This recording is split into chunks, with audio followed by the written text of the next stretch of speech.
Hi, this is George Cao, and in this training, I'm going to be sharing with you how to reach that holy grail of marketing, which is imagine if you never had to market your services.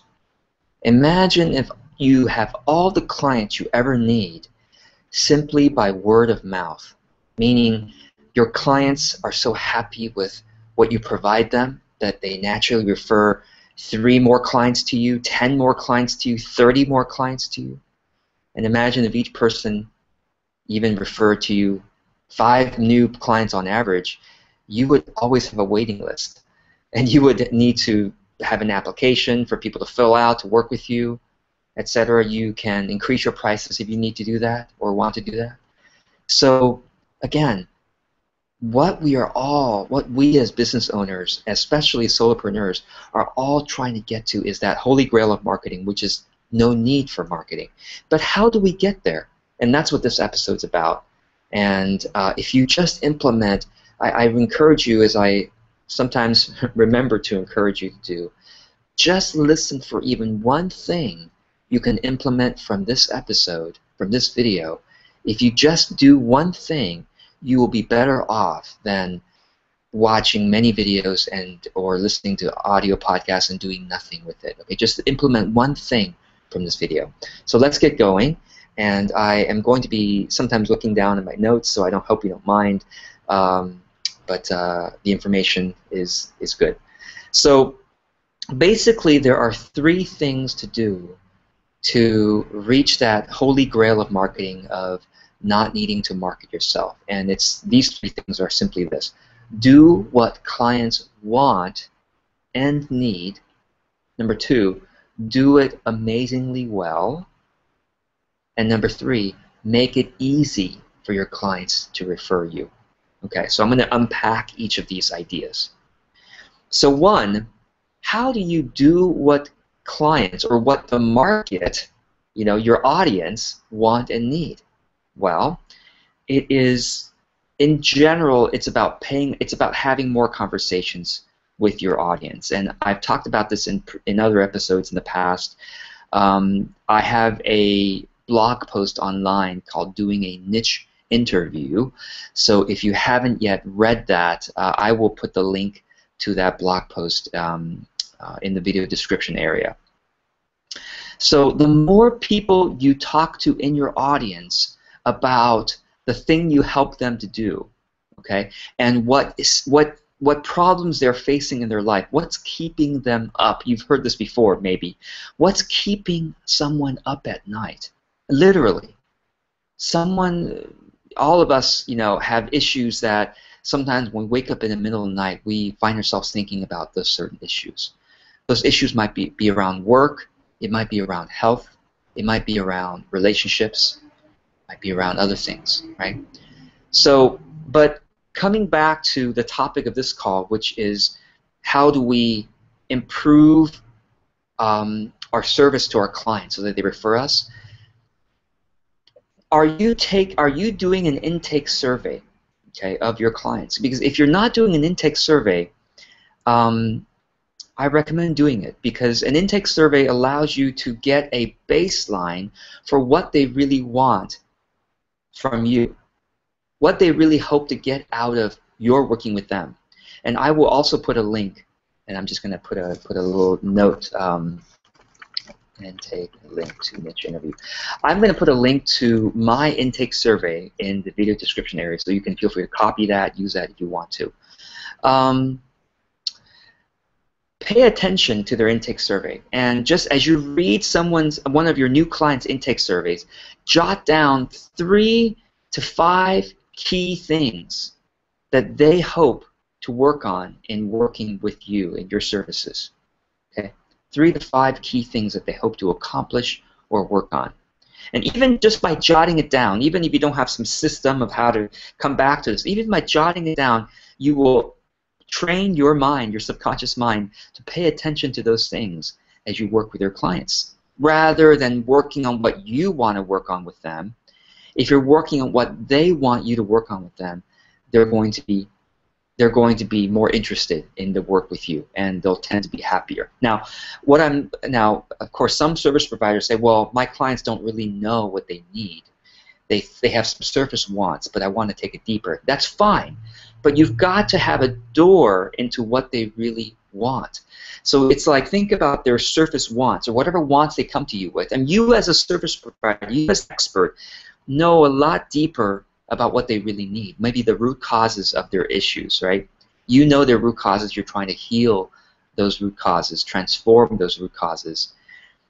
But the door into those root causes, what is the thing that they're interested in, is the door for you to then work with them using your modality, your methodology, your process. That your clients don't really care about your process, they don't really care about your modality.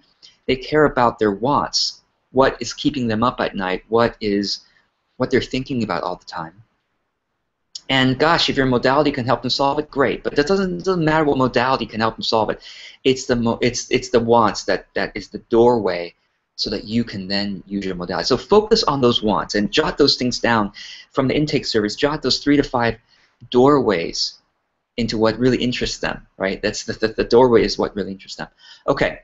Now, the second thing about how do you do what your clients want and need is to have a post-call, post-session checklist. So each time you work with your clients, when the session is done, what do? Do you just go on to the next thing? Ideally, take a few moments and do a little bit of journaling about how that session went. So a couple of questions that I would encourage you to answer in your post-call moment. What did my clients want to talk about today? What did my client want to talk about today? When you started the call, or just during the call, what questions did you notice that they asked? Those are precious. Those are gold for you, and really for your marketing. The questions that your clients are asking of you, the things that they're interested to talk to you about, those are the things that are likely what many, many, many other clients also want to talk to you about. Your clients don't want to talk to you about whatever you want to talk to them about. They want to talk to you about what they want to talk about. Does that make sense? Now, sometimes clients just show up to a session and say, you know, I don't know what I want to talk about. You know, what's on your mind? That's fine too. But as the session goes on, you'll notice that there are certain things that they're interested in.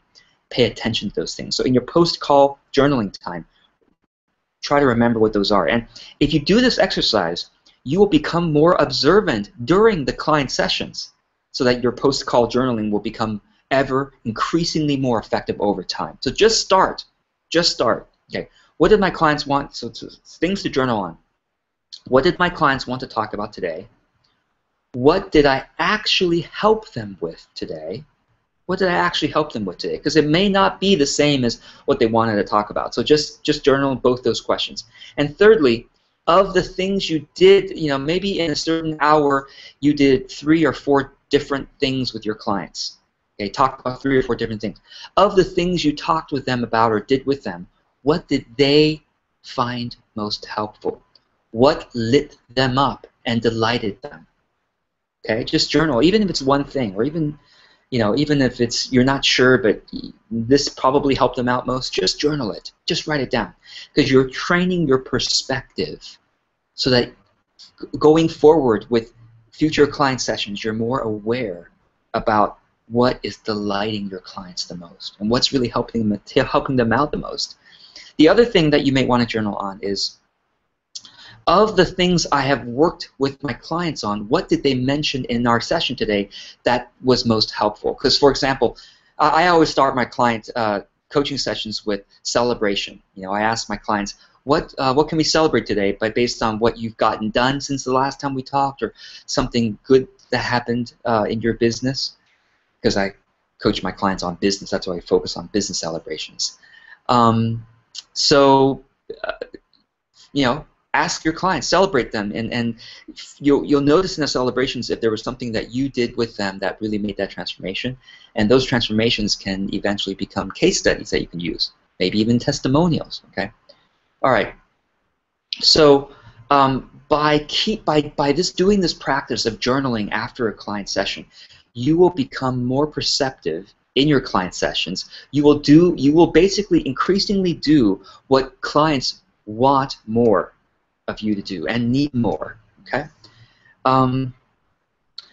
One more thing about how to do more what clients want and need is to follow them on social media. To follow them on social media. So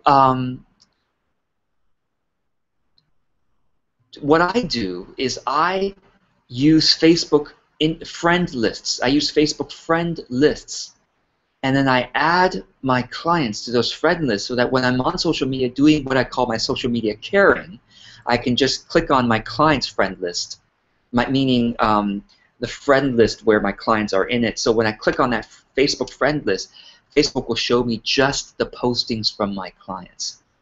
And if I just immerse myself in their world, even for a few minutes, it keeps training me, training my mind on what really energizes my clients, because my clients tend to post things on social media that, of course, energize them, that they're interested in. Okay, so follow your clients on social media, and what I recommend is using Facebook friend lists. And I will add a link below this video to my video training on how to use those lists to just do your social media caring very thoughtfully. Just taking a note on that right now. Okay.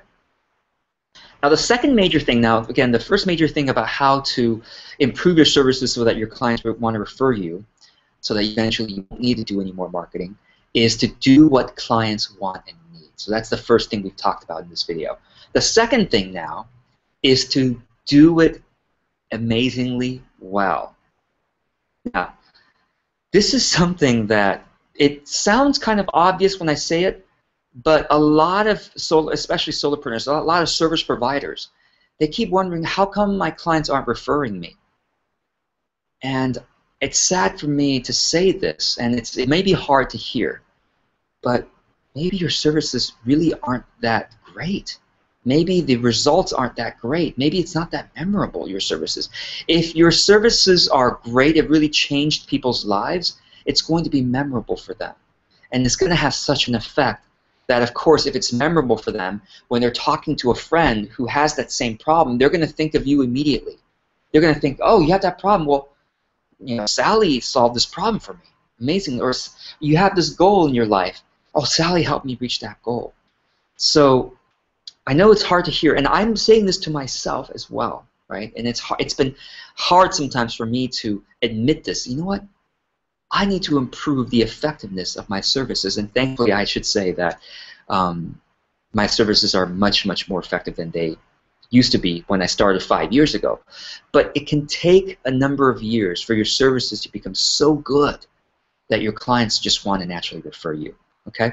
So do it amazingly well. So how do we get there? It doesn't have to take you years. If you do what I'm about to say with conscious intent, you will tend to do it, you will tend to learn much faster. Okay, so how do we do it? How do we become amazingly good at what we do? Two things: deliberate practice and continuous learning. So let's talk about that.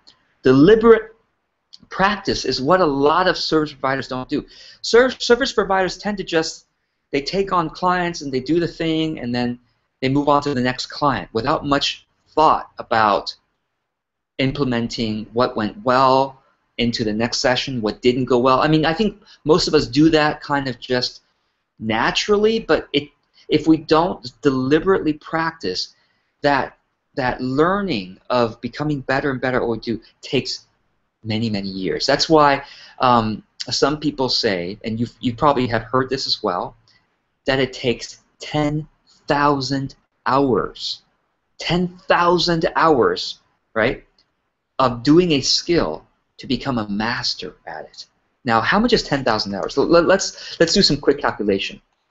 Let's say that as a service provider, you don't spend 40 hours a week serving your clients, literally, right?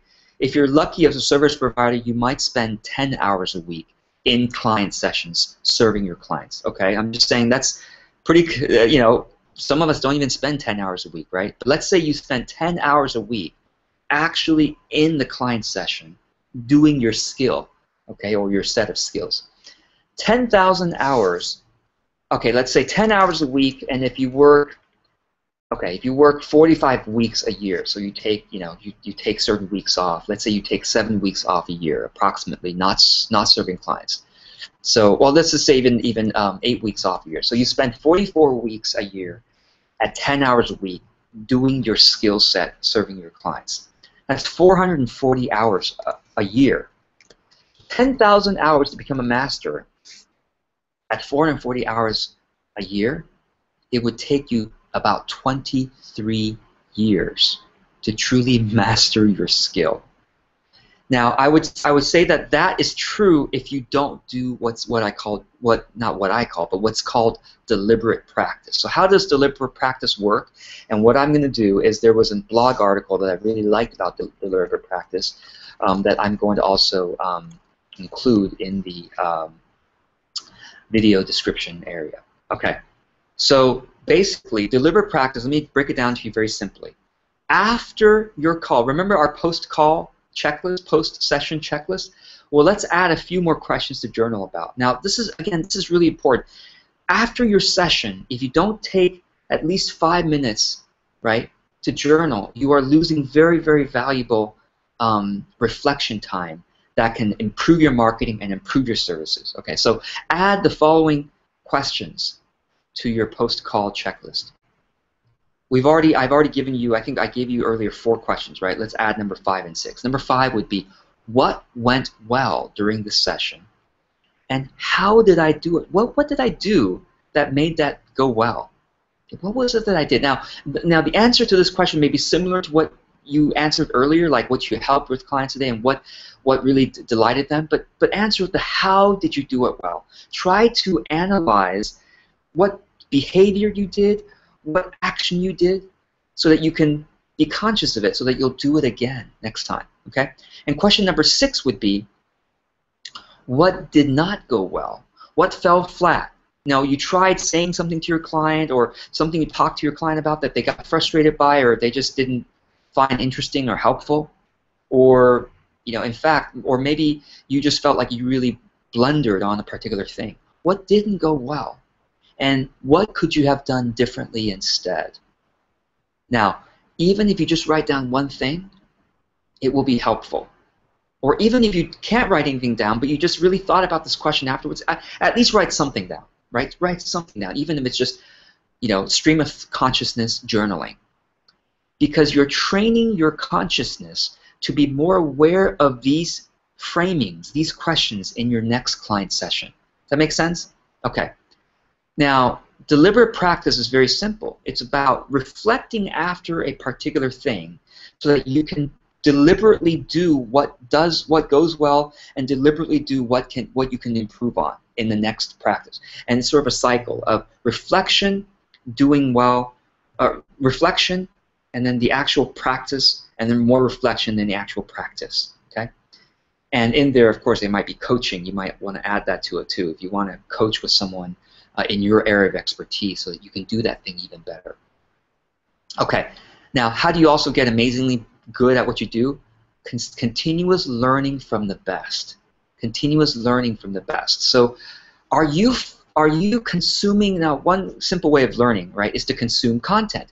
Are you regularly watching videos about your area of expertise that you want to become amazing at? Are you regularly reading articles or blog posts or listening to podcasts? One of these, okay? Some of you enjoy watching videos, some of you enjoy listening to podcasts, some of you just enjoy reading articles. Do you have some kind of rhythm in your everyday work week, okay, where you're continually consuming how to do your thing well? I do this every morning.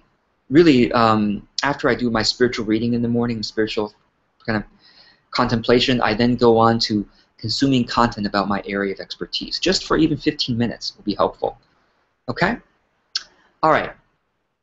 The third major thing on how to improve your client services and have your clients refer you is to make it easy for your clients to refer you. So how do you make it easy for your clients to refer you? A couple of tips here. One is, give your clients a template for them to send on to friends or colleagues that could also use your services. By a template, I mean Give your clients even a couple of bullet points. Like, it's like, you know, I talked to my client Sally. I would say, hey Sally. I would email Sally and say, hey Sally, you know, I'm open to having more clients in my business, and I would be so grateful if you were to come across anybody in your life or in your work who could really use my services as well, just like you did. And to make it easy for you, here's just a couple of bullet points you can send on to them and how they can reach out, how they can reach me. So you can say, you know, in those bullet points, you can basically put the bullet points on what you love helping people with, the problems you love helping people with, or the goals you love helping people with, and then how they can reach you. Okay. And if you offer a free exploratory call, you might want to include that and make it interesting for the person to then reach out to you, rather than just something for them to buy. It's something for free that they can check out, or a free exploratory call. Okay, so give your clients a template for them to send onward. And the questions, well, when do you give your clients a template? Probably. So here's the here's what I found that's interesting. Clients tend to refer people even when they just start working with the service provider, because at the beginning they're just so excited. They sign up for your services. They're signing up for your program, and they're kind of in this arena of in this stage of excitement about you. So that's a time where you might want to ask them to refer you. Now, although it works really well, I don't prefer to do that. I prefer to, if whenever possible, I prefer to ask my clients for referrals after they have worked with me, or at least in the middle or end of when they have worked with me, because then they can really refer with more integrity. Then they really know my services, and then they could refer with integrity rather than just go off the initial excitement. Does that make sense? So this is an integrity question that I would, you know, advise you to think about. Okay, so give them a template, and the next tip I would share with you is to follow up regularly with your clients. So about referring you. Now, seriously, are you doing this? How frequently are you following up with your clients specifically about referring you?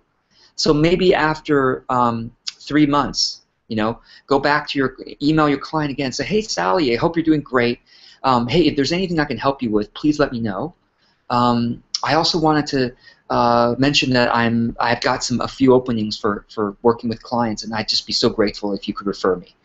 And here again is a simple email template that if you want to just forward on to your clients, you can do that, or, you know, edit it however you wish, and then, you know, give them your email template. So do this on a regular basis. If you do this every 3 months for every client, you will have many more referrals than most of your niche mates. Seriously, most people don't do this. Most people don't even ask. Number one, most people don't even ask their clients for referrals. And if they ask for clients referrals, they don't ask often enough. They might ask once in a blue moon. Ask every 3 months, because just to keep I mean, a simple email every 3 months is not too much. It really isn't, especially with clients who have enjoyed your services. That makes sense? So think about that. And you know, if you start to notice that your clients are feeling annoyed at that, and you know, then stop. You know, if a particular client comes back and says, hey, you know what? Hey, you don't have to remind me. I remember you, and then you can remind them once a year instead of once every 3 months, right? But just to by default, you can ask them once every 3 months. Make sense? Okay. Another tip to share is when your clients first start to work with you, and this may be part of your intake survey. This is what I do as part of my intake survey, is I ask my clients for the initials of 3 of their friends or colleagues, initials of 3 of their friends or colleagues that they would refer me to if they enjoyed my services. So basically that's what I said. And again, in the link to my intake survey, you'll actually see how I asked that. So I asked for the initials or first names. You can do first names or initials. The reason why I ask for first name or initials is just to protect their confidentiality, that they would refer me to these 3 people if I did a good job for them. Okay. Some people ask for 10. Okay, I asked just for 3, just because I don't want to make my clients work so hard. So anyway, that's all I have for you today. I hope you found this video helpful. If you found this helpful, please send this on. Don't let it stop with you. Send this video to someone else that can be helped by this. I would really appreciate it. It helps my content spread, but it also helps the people in your network. And with that, I'll end this episode now by reminding you that you are deeply, profoundly cared for by God, Source, a higher power, the Almighty, however you wish to say that. You truly are deeply, profoundly cared for. Every moment of every day, your life is guided in ways you cannot even imagine. So just stay open to the guidance and always keep your thoughts positive if you can, and keep your heart open. Be well.